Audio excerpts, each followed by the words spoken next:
Hello and welcome back. I'm Father Jason Tyler, pastor at St. Joseph Catholic Church in Fayetteville, and I have another Interregnum video for you here today.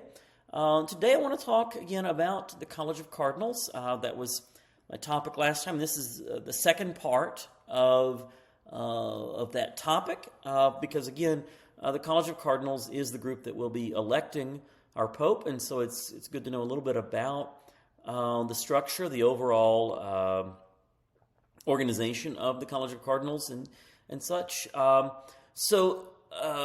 talking before about what the Cardinals are, who they are, and what they do, rather.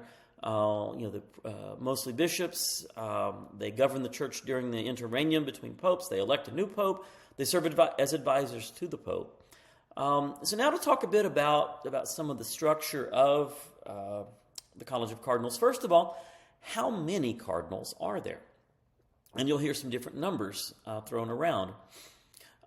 There are currently in the world over 250 total cardinals. At this point, though, only 135 are eligible to vote. That's because St. Paul VI, who was Pope from 1963 to 1978, he established that when a cardinal turns 80 years old, he is no longer eligible to vote in a conclave. And in fact, it's a slightly more nuanced than that. It's not just on his birthday that he ages out. Well, it is if the Pope is in office. But once a Pope dies or resigns, then you almost think of it as like the cardinal's age is locked. Any cardinal that's 79 years and 11 months and 2 weeks old or whatever at the time the Pope dies or resigns, it's as though he's not 80, right, throughout the conclave. So if, let's say today, or let's say, the conclave begins May 7th, let's say on May 5th, if one of the cardinals turns 80, well, that doesn't matter. That cardinal was not yet 80 at the time of the death of Pope Francis. And so that Pope gets to vote in the conclave. So that's one of the things about the age. And I would imagine the reason they locked the cardinal's age at the time of the Pope's death or resignation is so that, let's say you're the dean of the college or somebody that's got some authority on setting the exact date of the conclave to begin. And let's say, you for whatever reason, you think Cardinal so-and-so shouldn't be voting, and Cardinal so-and-so is just about to turn 80. And so maybe you set the conclave at a certain date to try to, prevent him from voting. Well, no, you can't do that because, again, it's the age that the cardinal was on the day the see became vacant, which is to say the day of the Pope's death or resignation. That's what is the important point here. Now, so Paul VI, again, he established this maximum age of 80 for voting. He also established a maximum number of electors. He said there should be no more than 120 cardinals to vote for the Pope. And that was an increase. The number had been increasing over the years. At one time, I believe, you go back to the early 20th century, the idea was that it was 70 cardinals. And John the 23rd had increased the number. Paul VI increased the number. And so finally Paul VI says, okay, we need to put a max on it, 120. Well, even Paul VI established this, but he violated it in a sense, right? It's how it looks on paper. He had at one point more than 120 cardinals that were of voting age. And John Paul II, at a few different times, had more than 120 cardinals that were of voting age. Pope Benedict, at least once, maybe twice, had more than 120 cardinals of voting age. And Pope Francis, at different times, had more than 120 cardinals of voting age. And so that's even where we are now. We have 135. Again, out of those 250 plus that are there around the world, 135 are under the age of 80. Now, how does this coexist with this idea of this maximum? Well, this idea of a maximum number is a function of ecclesiastical law, of church law, not of divine law. And so that means that the Pope is free to modify it. And he's free to kind of treat it as a suggestion, a guideline, more than an absolute. And that's really the way that it seems popes think of this. And that's kind of consistent with, some other ways of European approach to law sometimes. Now, I'm not saying in all times, but seeing it as more of a guideline, of an ideal to be approached, to be sought after, rather than a minimum to be observed. And so, and that's, for example, when I remember a time or two when John Paul II had more than 120 electors. Like I said, he'd name a new group of cardinals at a new consistory. That's the name when they have a new meeting to name cardinals. And, it was 130-something at one point, at least, during his pontificate. And he said, hey, look, I know I've gone over this 120, but some of these guys are about to turn 80, so that number will naturally come on back down. And it did. In fact, what we're about to have in the conclave of 2025, we're about to have the biggest conclave in terms of number of voting cardinals that the church has ever had. In 2013, when Pope Francis was elected, we had 115 voting cardinals. In 2005, when Pope Benedict XVI was elected, we also had 115 cardinals that participated, that voted in that conclave. In 1978, there were two conclaves, and they actually each had 111 voting cardinals. Part of what happened was, I think there was one that was ill at the time of the first 78 conclave, but he was feeling better by the time of the second one, so he voted in the second but not the first. And of course, Albino Luciani, who became John Paul I, he voted in the first conclave, but he didn't vote in the second one because he had passed away. So at any rate, we're going to have 135 that are eligible here in 2025. Two have reported already that they are too sick to make it. I believe they're probably 78 or 79 years old. One is in Spain, and the other, I believe, is in Kenya. And they've both said they're not able to travel to Rome. And so there will be, we expect, 133 cardinal electors in this conclave in 2025. Now, again, that 120 maximum I mentioned earlier is a matter of ecclesiastical law. There's also a very clear law in Universi Dominici Gregis, the apostolic constitution that governs this process. That says any cardinal under the age of 80 who has not had his rights taken away or resigned from the college or anything of that sort, any of them have the right to vote in the conclave. And so there's not going to be a situation like some news organization some years back had reported that they would have to draw straws to see, which few were going to sit out or whatever. No, that's not happening. All 133 will be able to vote, which means you need 2/3 of that number, so you need 89 cardinals voting the same way to elect a new pope. All right, so if we have our number of cardinals and number of elector cardinals in particular, let's look a little bit at the internal organization of the College of Cardinals. First thing to recognize, there are 3 ranks of cardinals, or 3 groupings. There is something called a cardinal bishop, a cardinal priest, and a cardinal deacon. And I know this gets confusing because, as I said in the last video, almost all cardinals are actually bishops. And that is true in terms of their ordination status. And this is where we've got to make a distinction between ordination status and title status. So by ordination status, almost all cardinals are bishops, and very few are priests. But by title status, the biggest grouping of cardinals are the cardinal priests. The smallest grouping are the cardinal bishops.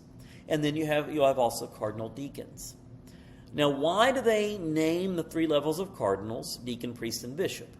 Well, this goes back to the days when bishops around the world were largely elected by the local clergy. So the priests and the deacons of a diocese would elect their bishop when they were without a bishop. And so the priests and the deacons of the Diocese of Rome would elect the new bishop of Rome once upon a time.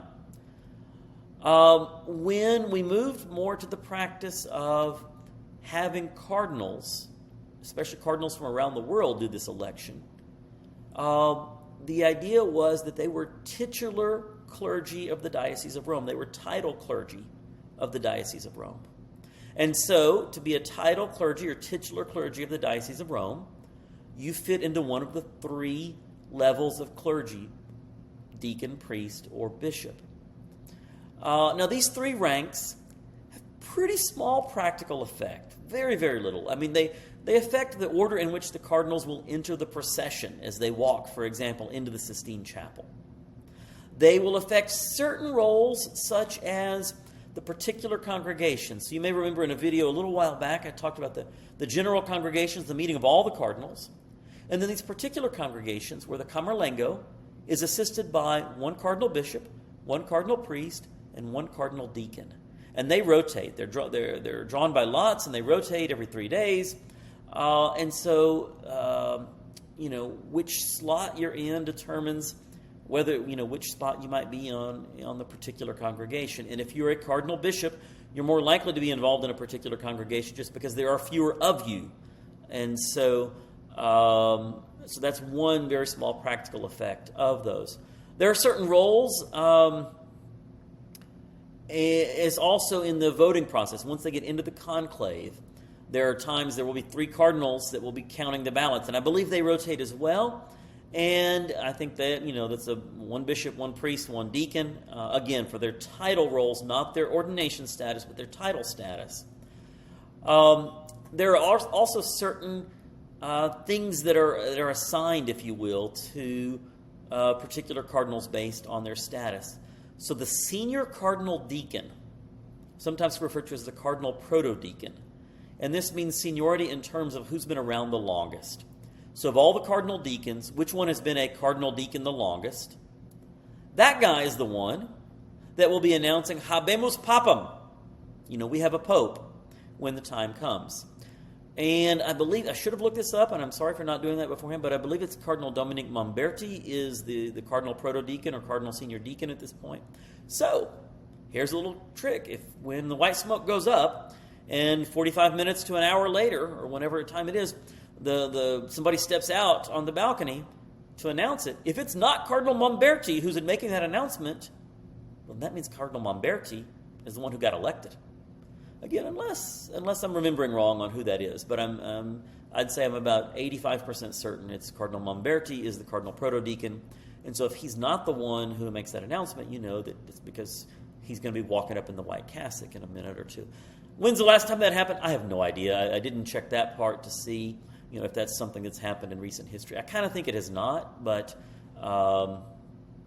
at any rate, so that's one area that's assigned to a cardinal based on his title or his rank within the College of Cardinals. Another thing that becomes a little more important are that the dean and the subdean of the college are always cardinal bishops. Now this year, the conclave of 2025, we have a really weird thing in that the dean of the college is not able to vote. And the subdean of the college is not able to vote. And that's because they're both over the age of 80. The dean is Cardinal Giovanni Battista Re, who is, I believe, 91 years old. And the subdean is Cardinal Leonardo Sandri, who is, I think, 82 years old. They're both cardinal bishops, but they're both over the age of 80 and thus not able to vote. So who presides, who becomes acting dean once the cardinals go into the conclave? And that is Cardinal Pietro Parolin, formerly the Vatican Secretary of State. He will be the senior among the cardinal bishops and thus the acting dean within the conclave. And it will be his responsibility once there's an election, once someone has gained those 89 votes, that 2/3 majority, Cardinal Parolin, as senior cardinal bishop and as acting dean, he's the one that has to approach the person who's been elected and say, do you accept your election as the Pope? And if the newly elected Pope says yes, then Cardinal Parolin has to say, okay, what name do you take? What name do you want to be called? If, however, Cardinal Parolin himself is elected, then the second highest ranking cardinal bishop will be the one that approaches him and says, do you accept this election, and what name do you wish to be called? Cardinal bishops must reside in Rome, and they get a titular diocese near Rome, as well as their titular church within Rome. And so cardinal bishops were previously cardinal priests or cardinal deacons before At least normally, they have they step up, as it were, at some point. And so a cardinal bishop might be the titular bishop of a place called, there's one, Velletri, or I used to know some of the more of these names, but there's some of these smaller places right around the city of Rome, and those places have their own actual bishop who's does the actual governance of the diocese, but then they